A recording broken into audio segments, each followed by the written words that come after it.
নমস্কাৰ প্ৰিয় শ্ৰোতাসকল, এই ভিডিঅ'টিত আমি কুম্ভ ৰাশিৰ জাতক জাতিকাসকলৰ বহাগ মাহটি কেনেকৈ পাৰ হ'ব তাৰ বিষয়ে আলোচনা কৰিম।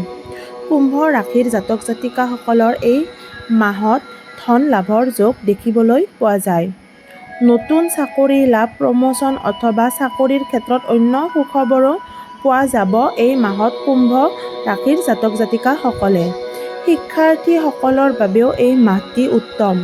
পৰিয়ালৰ লগত পিতৃৰ গাঁও অথবা কোনো দূৰ গাঁও ভ্ৰমণৰ যোগ দেখিবলৈ পোৱা গৈছে।